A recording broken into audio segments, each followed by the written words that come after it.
How are you, sir? Well, I'm okay. I'm sorry. There's so much going on today that I got distracted. Well, But no worries. No worries. I'm very glad you're here, and thank you very much for the time. no, I'm really looking forward to this. I've enjoyed Canadian brass.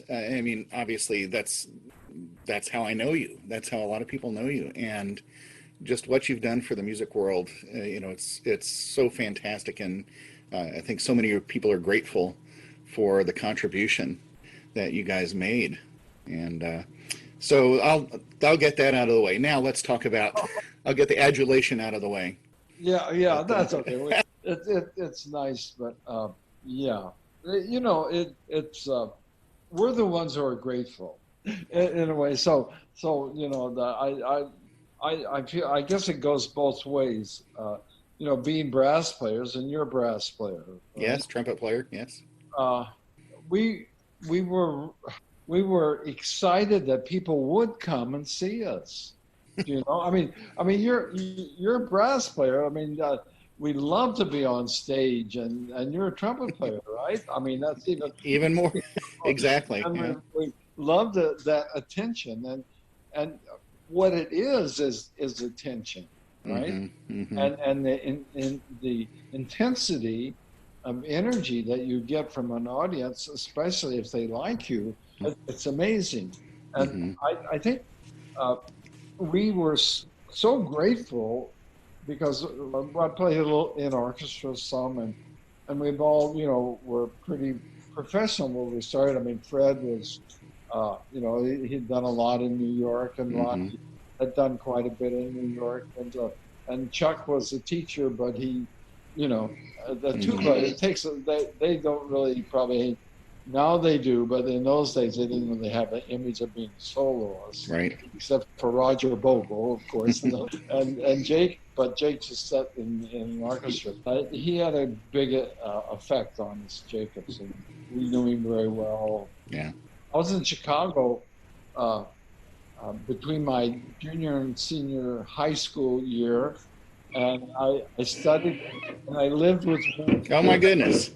They had a big house, uh, and so they rented out rooms in the third floor. Yeah, so I got to know Ren really well, and then Mm-hmm. stores. So uh, that the Renshawke was one of the first people that we played for in a way. We did a workshop, and he was in Toronto, and we were doing a workshop, half hour or so concert. Could you hear that? I'm sorry. Yeah, Okay. I think there's some workers working on our house. I wasn't expect. They're supposed to just be painting. I'm sorry about that. To interrupt, you were talking about Renshawke giving you the opportunity, or you were playing for him first. that's right. And of course, he knew who I was, and we were close, pretty close. And then anyway, he came to our concert, and afterwards he says, this is what I wanted in Chicago. And you guys, he liked the way we related. He liked the way that we didn't put on airs. We were just lucky to be there. And even during the workshop, I guess he picked that up and he saw that. Yeah. And so he really encouraged us. He went back and he made instruments and mouthpieces for us. Uh, and Ren, uh, I took a friend of mine in who was a little bit like this, and Mm-hmm. uh, he wanted Ren to fix his mouthpiece, and so Ren put it on the lathe. And he went like that, and he gave it back, and he says, "Yeah, yeah, that's a lot better," and sort of almost joking, it's like, "Oh, well, how much do I owe you?" And Ren said $30, and Ah, yeah. he didn't like the attitude that was coming. Yeah. Right. Right. So the fact that he made his instruments and it was like, well, how much? And he says, no, they're free, Wow. right? Yeah. And that was very surprising. From even though I knew Ren, that's not in his nature. Yeah. Well, but from a business standpoint, that was great because he was going to have prominent musicians out there playing his instruments. And basically he had just come back from Japan where he tooled up the Yamaha factory, right? Mm-hmm. So he had a relationship there. So he made that connection to Yamaha, Japan, so that we got really good support from Yamaha, Yeah. especially in the early years. And the other thing that was important with our group is that we performed so much somehow from the very beginning. Uh, since we were trying to make a living doing it, we found out we could do, if we push ourselves, do 4 children's shows in schools. So we had a pretty good system that we could do 3 or 4 concerts a day, 5 days a week, and that is so draining.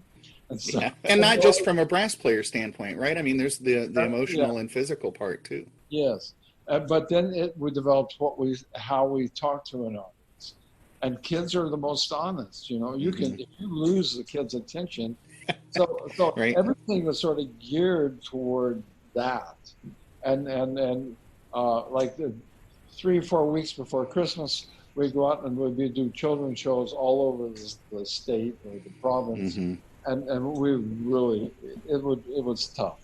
You know, you play in a gymnasium where you say hello, hello, hello. It's a I'm but so we had every experience. So we finally just we deal with it no matter what it was. Right. And our goal was not to teach children anything, to give them a positive experience. Because teachers would say, you know, they would come in and they say, no, you be quiet or we'll take this. And we got the place, don't tell them anything. Let us do it. So we'd let them scream, whatever they're doing, and then we'd just start talking to them like they're real people. And luckily I have kids about that age. I know they're real people. You don't have kids, you think they're kids. Right. But Right. not. They're real people, and Yeah. give them that attention, it comes back to you. So we could feel an audience, how tough it's going to be, you know, or this is a bully crowd or whatever, and we would be responding to that. That training, and we did that for probably three years or so before really good things started happening. And the music we played, I mean, we were able to, Bach Little Fugue in G minor was if we could get them to stand up and cheer for that, we figured that's our goal, right? They would be moved musically by something that wasn't rock and roll or what they normally had. Right. Okay. So anyway, we got that down really, really well. Even when we were tired, even when we were exhausted, when we get in front of an audience, it's something happened. And I think the fact that we had always had time to meditate, you know, even for the whole career, especially when I was in, always would be meditating before the concert, you know, and yet the first, if we get on a plane, we're all there just sitting with our eyes closed. And that, I think it helped us when we're touring all the time. Yeah, and when you're doing that, you're not drinking and having a great time every night, you know. Right. Later, some of the younger people did, but it's hard for them to show. Yeah. Yeah. Right. This isn't a one-time deal anymore. It's your life. Well, that had to contribute to the longevity of the original group, because you're right. You know, time on the road, it wears you down. And I know, talking to some other members of Canadian Brass and Empire Brass, you know, talking about that same thing. And of course, now I'm thinking maybe Empire should have employed the meditation. They may have. I think so. I think they may have gotten off the track a little bit.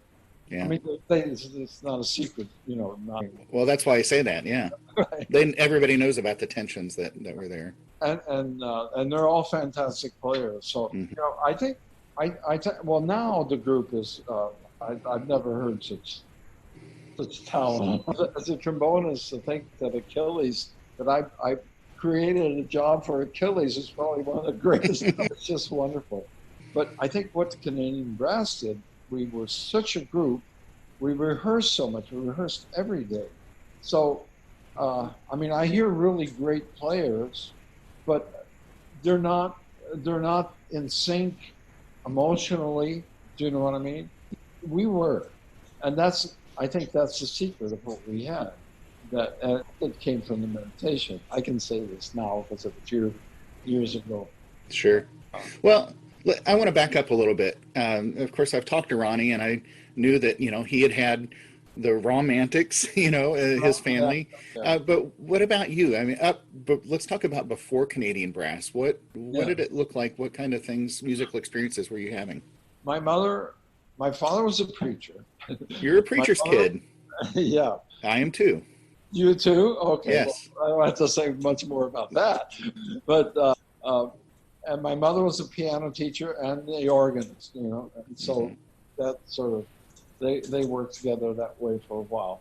Uh, so I heard piano teaching, and she would have 15, 20 students a day, and I Oh, could never play the piano because of that, I think. But I was encouraged to play something. So there was that experience, and I grew up in Sedalia, Missouri, which is probably pretty close to you guys in a way, except it was part of the Underground Railroad. It was, I think it was called. I don't even know whether you can say these words anymore. It's called Colored Town, and it's okay. always on the other side of the tracks. It's in Sedalia, which is about 80 miles from Kansas City. Uh, because of the Underground Railroad, there were places for jazz musicians to play, and they could stay, and there was communities that would take them miles. All these really famous guys, when they were younger, they did that circuit through all of the colored towns, as they called them. Right. So they were able to do that, where they couldn't tour a lot of places because et cetera, et cetera. Right. So there was a tradition, and lived there for a while, and all of his music was published in Sedalia. Wow. And there was a black college music school was there. Hmm. So that was very part of my education, because I was able to go to sessions that they would have. They were very nice. But I learned a lot, and that was a wonderful education. And How old were you at that time? I was, I think, probably in the junior in the high school. So I did it for about a year and a half. And then when I went to University of Missouri, I kind of had my own band there, Hmm. and the guys would come up, and I would do fraternity shows. So I had kind of my own band, and then that got to be too much work, and so I formed a band called the Missouri Mudcats. Were these Dixieland, ragtime? What? Yeah, Yeah. basically. I mean, it was, and we'd play in bars, with Hmm. Saturday morning before football games, and Hmm. with fraternity homes. And my last year in college, I made more money than I did in the next 10 years because we were working every weekend. It was Yeah. kind of amazing. Yeah. And then I was going to music school. I was even drum major for a year. But anyway. But I wonder how many people knew that. Probably only less than 10. Yeah. Yeah. Yeah, yeah. So, and then I got married, and my last year in college, I got married, and I decided that I wanted to be a jazz player. I mean, that's what I knew, and that's what I felt I was ready for. And, JJ was my hero, Mm. and all that. But I got married, and I thought, well, maybe I should go ahead and study more. So I went to New England Conservatory. I got a scholarship to be there, and studied actually the orchestral repertoire. Mm-hmm. And in the meantime, I had lived in Chicago with my brother, which I kind of mentioned in the beginning. I didn't mention my brother, but and I studied with Jake for about 6 months. Wow. So I got to know Jake really well, and so we'd keep going back, and as a group we'd go back, and we'd all play for Jake, and Jake would he'd give us each one, he'd play, and we'd just take turns, and but that was very good for the group. We were going to do a recording with all our heroes in the Chicago Symphony, or Mm-hmm. so we had one or two rehearsals. I can't remember, with Jake and Hersis and all Mm-hmm. the we got together with 10 people, and it was just, I mean, it was like going to the moon. It was so Yeah. amazing because they were people that we worshipped all of our life. Mm-hmm. It was pretty good, but when RCA was going to record it, but I think they got so high in their demands that we had to go with New York. Right. So who did you meet first from the group? Were you friends with Chuck or Fred or? Fred, I knew earlier, but yeah, I formed a group of just local players, and then Fred actually we lived together, and he was in National Ballet and contracting, and Mm-hmm. then when Ottawa opened up, uh, they started the Ottawa Symphony. Fred was hired to play principal trumpet there, Oh, so he was there for I think 3 years. We had just gotten so many things that's happened. It's kind of hard to put them exactly the same the way they happened, but uh, I sort of got a contract with Hamilton for uh, a brass group, a symphony orchestra, and they wanted people to do children's shows. And we needed a trumpet player, so we contacted Fred, and Fred said, "Well, you know, I don't think I can do it because he's got a retirement. It's sort of a government job in Ottawa, mm-hmm. so he Mm-hmm. had all of the benefits." And I'm thinking, he says, he knew Ronnie in New York for a little while. If you get Ronnie to come, then I'll come. Yeah. And so we called Ronnie, and I think Ronnie needed the gig, in New York, and so it was playing in the orchestra, uh, and I think we did it for about a year with someone else, and then Freddie came in. That's basically it was 1970. And the rest is history. The rest is kind of Yes. history. Yeah. We we made our money playing children's shows, and uh, people would hear that they're terrific, and the people started talking about it. There was an article in Toronto Symphony Bulletin about a love affair with the audience, and because we were doing young audience concerts for the Toronto Symphony, and then people said, well, they started booking us for local concerts, and so we thought we had to be classical and all of that, and then they would say, "You're going to do the one where you stand on the chairs, aren't you?" We played a minstrel piece that you can't play anymore, and we'd be running around and ending up standing on the chairs. Sort of a little routine that we did for the kids. So we found out that the audiences were about on the same level, music, in a sense. I don't want to put it on, but you had to speak to them different. Sure. But you can still say this is a piccolo trumpet because they've never seen it. It's amazing, and they really don't have a knowledge that we have about brass instruments, about music. So we sort of translated our children's show into an evening's entertainment. Bach, Toccata, and Fugue became, in the beginning, one of the big pieces.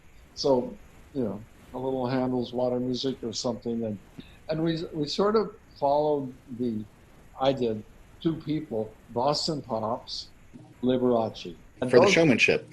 I had just been on tour with Liberace for about 3 weeks, and seeing his routine, seeing how he dealt with the audience, and he had a word for word never changed, but the implications would change, and when it would react, he would milk it a little bit, and when it wasn't working, he would just. But it was word for word. It never changed in 3 weeks. But it was genius in a way, because he's when you get tired, you had something that could hold it. Right. He played classical music more than he did the candles and everything. That was one thing that impressed me, and also the Boston Pops, the way they do the classical, and then they lightened it up. So that actually, I don't think we really lost that, because you can't. I think brass 2 hours long or an hour and a half long is going to be hard to do, especially the way we were trying to play, right, like Chicago Symphony would. To, right. Remember the old thing, well, you have to project, boy. Yeah, you have to project, but it's energy. It's not just noise. Project, yeah. Right. And music, and right. music from the heart, and all of that is. Did But that come naturally for? It seems like it was very natural for you and Chuck and Ronnie. But what about Fred and well, who was your was David? Wasn't your first horn player, was he? no, it was Graham Page. Was Oh, Paige, right, right.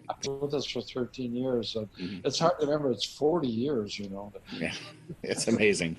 I think, you know, Ronnie came from the jazz, similar background as me. Uh, but Ronnie, he was an incredible musical player. And it's all intuitive. It's all from the heart. It's kind of all emotion. But when you know, he had his gorilla, and and and and and and you had to follow him, And if Hmm. you try and lead, he could that much. He could beat you no matter what you do. He could sense, oh, he's going to come in early, and he would be there. Yeah, Just an amazing player. yeah. And he's all emotion and all heart. I don't know. In the interview, you found that out. We've become friends, and I just I think the world of him. Yeah. He's wonderful. Oh, well, he's always had our highest respect. So, look, everything has kind of changed, but the closest person to Ronnie was Ryan. Ryan had that same heart, that same that could, you know. Speaking of Ryan, did you see the World Band premiere yesterday? I don't think I did. No. Oh, I'll send you a link to that. Oh, great. Yeah, it was a song of hope, and I think 1,300 people contributed to that. It was unbelievable, unbelievable. Certainly gave a lot of people a forum to work with, huh? Oh, it was fantastic. Still is. Yeah, It still no, is. yeah, Yeah. that's what I mean. Yeah. So it's a legacy that Yeah. Well, and not to move too far ahead, but it's just to me outwardly, that's what everybody in Canadian brass seemed to be. I've talked to Joe Bergstaller and Jeff Nelson, and it's just like you're amazing players, but you're great human beings too. And I think not two, but first, you're great human beings first, and that's why that communication was so easy for you guys. yeah, that was not our motive ever, really. We didn't say, well, have you interviewed Jens yet? Not yet. He used to say that we're manipulating the audience, and I say, oh, wait a minute, no, we're not. They're manipulating us, and there's a huge difference. It's not your ego that the audience is after. Yeah. It's what you give the audience that makes them open up. Yeah. So what's going on? Yeah. And then when they open up, then you receive everything. Yeah. So actually, when I was in India with Maharishi, we started a school, a training school. And Maharishi explained to me what a successful performance was. He says, you walk out on stage and the audience reacts to your frequency, or he said your silence, right? And that takes that consciousness to a certain level. And he says, when that happens, the audience affects you and you go into even a deeper level. And then that affects the audience in turn. And it creates like a positive energy exchange. And when someone walks out and is so egotistical that an audience they can't open up like, oh yeah, they have to go, oh wow, he's really something. That's not open, right? So when the ego is too much involved, I mean, you have a music, I mean, it gets too complicated, but the openness to not let yourself get in the way is very important. It's important. And I've learned a lot in the last 10 years since I've left Canadian. There is 15 years. As soon as I retired, I sort of put everything down, and I spent a lot of time meditating and just working on myself, trying to improve. How can you be happy and joyous for no reason? I mean, because that's what I've really discovered is the answer. So but what I found about music was that it's not the notes that's important to me. It's what's in between the notes. And in between the notes is a gap.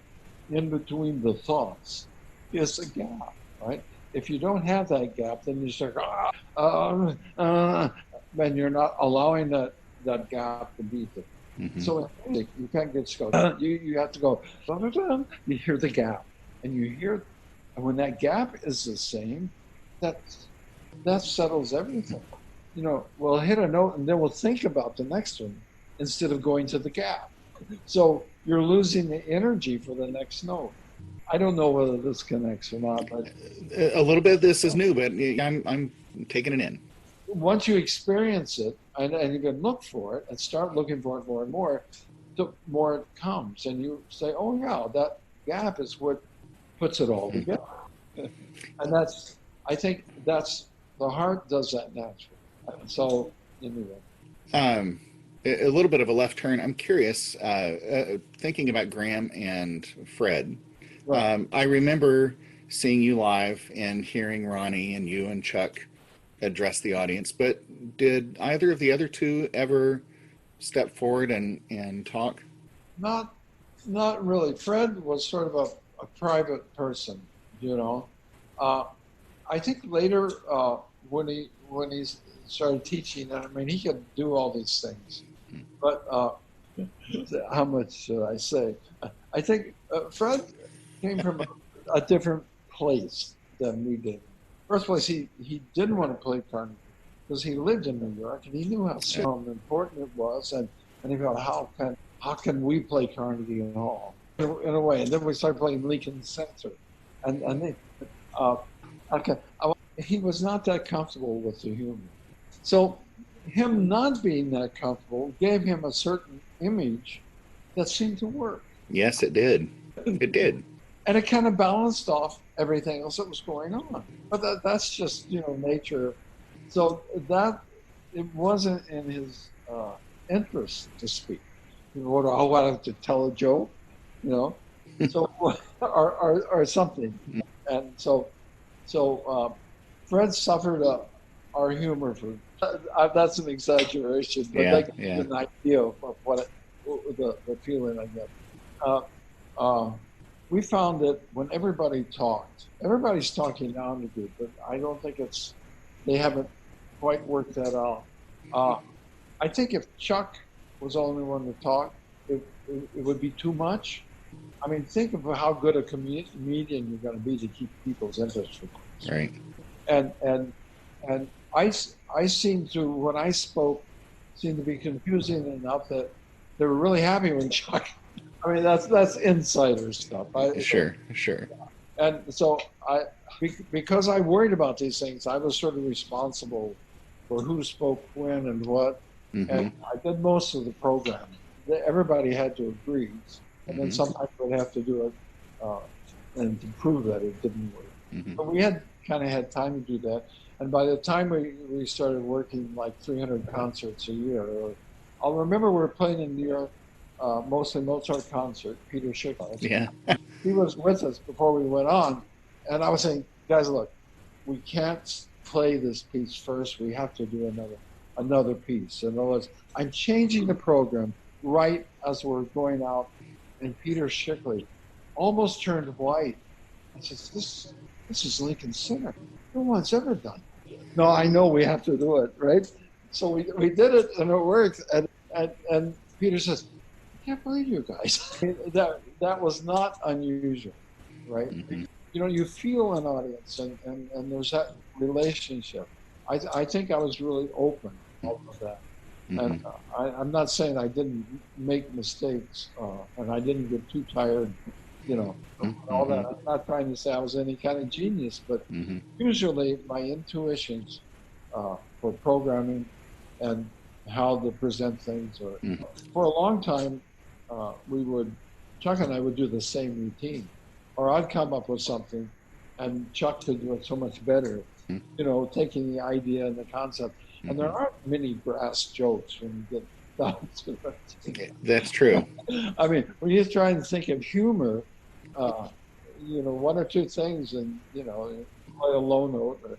Well, and and people don't recognize that a lot of times it's just a chance to get the horn off your face, right? It wasn't so much an introduction to the next tune as a chance to get the blood back into the chops. Absolutely. Yeah. And say things that you really think.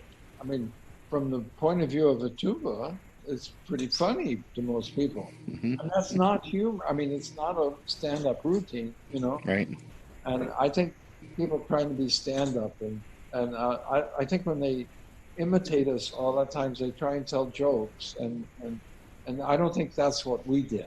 It was always kind of from our heart, and if it comes out in a strange way, because it probably will, because you've had your face on a trombone all your life, and Hmm. you have a different attitude toward what you're talking about, Right. and that's where the humor kind of comes Yeah. in. Well, I mean, I do remember, like I said, I've seen you live. Uh, Yeah, I remember the humor, but I remember the playing, of course, above everything else. yeah, And what I also appreciated was everybody was afforded the time to shine. yeah, Ronnie and pieces like Amazing Grace, and Fred Mills on whatever piccolo, yeah. and Chuck on the fugue. Right. So what was the tune that featured you? What was it that you? Mostly the jazz pieces. Do you have a favorite one of those that you had done? Well, the St. Louis Blues, I think, is on the internet now. But I think all of them, Beale Street Blues, you Oh know. yeah, When I played the euphonium, I thought it was good class. Good. I should have played the euphonium on all classicals because I couldn't on trombone. Uh, True confessions, right? But I I was never able to articulate the way I mm, wanted to on classical. Uh, and the recordings I did on euphonium, I think they're, and so what I've been doing for the last 3 years now is I only play Bach cello suites, and now I'm trying to conjure myself being Bach playing the euphonium. How would you do it, sir? yeah, right, right. Yeah, Those cello suites. There's a transcription for trumpet players, yeah, uh, yeah. and what a great way to learn phrasing. I mean, they're spectacular pieces. But I have to listen to somebody like Yo-Yo Ma play to Yeah. understand that there are so many places to breathe, so many places to affect the music. That's yes, and I'm playing them so much now. And you learn every time you play through it, you hear something else. And I'm starting to memorize it, and I figure once I have it memorized, then I probably will know the pieces. But I mean, like every day I'll spend an hour and a half, 2 hours playing it, and like yesterday I played the complete Bach cello Suite Number One 6 times. Oh my! I don't take all the repeats toward the end, but Right now, but are you doing this to memorize it? Was this, or just? to memorize it, the more familiar with it. My Mhm. fingers. I mean, I didn't have this when I was younger, so but now this is coming. Yeah, I'm yeah, starting instead of doing that, yeah, get tense trying to reach that. yeah.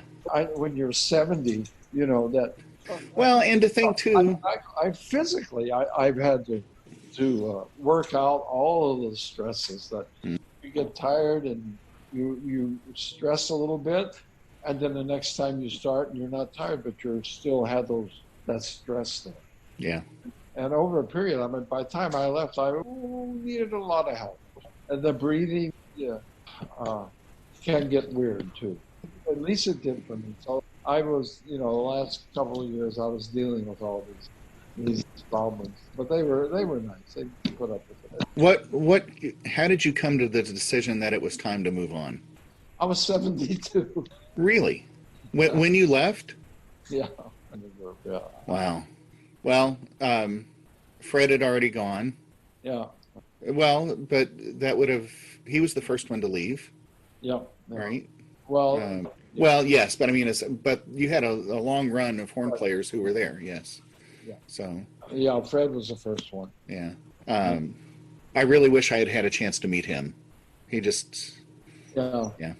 But um, what was I going to ask? Oh, you were talking about euphonium, and I think it's one thing, right, playing St. Louis blues and Beale Street blues on trombone because that it's Yeah, idiomatic to the instrument, and and that was then my whole. but I Luther Henderson, yeah, yeah, but Luther Henderson, I mean, beautiful arrangements, yeah. but he must have written it. Um, yes, but I'm thinking, did all his things fit the trombone well? Did he know how to really write well for trombone? Oh yeah, yeah. I mean, the answer to me is obviously yes, because you guys sounded great. But He could write for everybody. I mean, it's pretty hard stuff, you hmm know. well, and I knew Freddie had written several of those arrangements as well. Not the jazz ones, but Right. got a few. Freddie did transcriptions. Yeah. Oh, So, yeah. Okay. yeah. Okay. Luther did arrangements. I mean, he would spend time and go over it, and he realized there's three lines in music, and so he would like he'd write a solo for Chuck, nothing else happened. hmm So that was one line, and then he could add this and then but in jazz he figures there's only three: brass, sax, and high and low brass and Right. sax. Right. Right. So he could go anywhere from one to five and give hmm a lot of variety in the arrangement. Yeah. We'd ask him for features. I mean, Saints Hallelujah. Yeah. Anyway. So in these, what did you say, 10, 12, 15 years since then? My life as it is today. Yes. Yeah. How are you? What are you doing? Well, you said you're playing the Bach cello suites. You're meditating. Yeah. What else fills your life there? Well, the change in consciousness that's happening to the world right now. Uh, I mean, those are really horrible things, but you see the destruction, but we're not focusing on what's rising, right? The tree falls in the forest, and up comes beautiful things. So we're going through that transition right now. Uh, I think eventually the purpose of life is to enjoy and experience happiness. And what we have to realize, and this change is forcing us to do it, is that we're responsible. Trump's not responsible for my misery. And if I use him for that, then I'm just, and everything is like that. That I have the power to be completely happy and face any situation. It could be a terrible situation, but if I'm feeling happy about it, I can deal with it. If I'm feeling angry and resentful, then I'm going to be stupid, and you're just going to destroy things. This is the change that's happening in our world. hmm More and more obvious when things are stupid and things are just destroying it. And maybe we weren't aware enough to know that genetically modified foods weren't good for us, or that chemtrails hurt us. I guess if I say anything else, we'll be cut off. But No, I'm in agreement with you right now. I don't mean from you. Oh yeah, yeah. Well, you know So, what? but anyway, You're fine.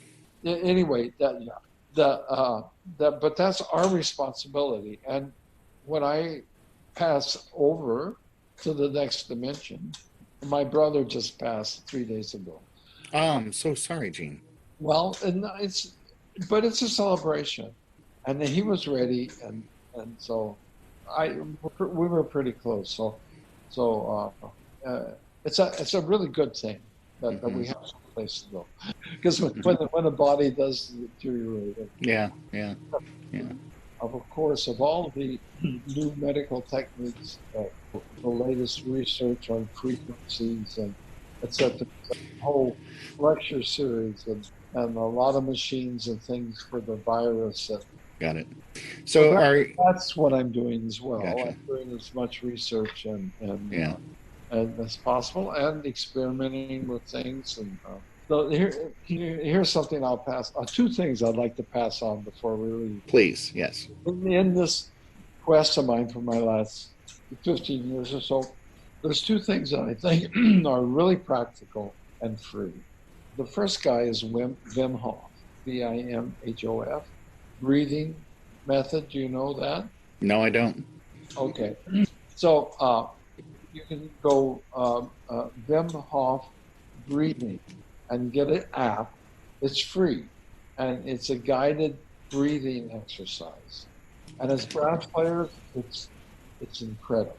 But what it is, it's not really hyperventilation, but it's oxygenating the system. Hmm. So I'll quickly so you go, and you do that 30 times, and you can get a little dizzy or lightheaded. Hmm. And after 30 times, you hold it, you go, now your body's oxygenated. Feel the urge, and you just experience that. And you can go on for a minute. And after you do it many times, maybe you can go on for 2 minutes. So, and then you take the air in, and then you squeeze a little bit for about 15 seconds, and you let it out. That's a round. And so you usually do 3 or 4 rounds.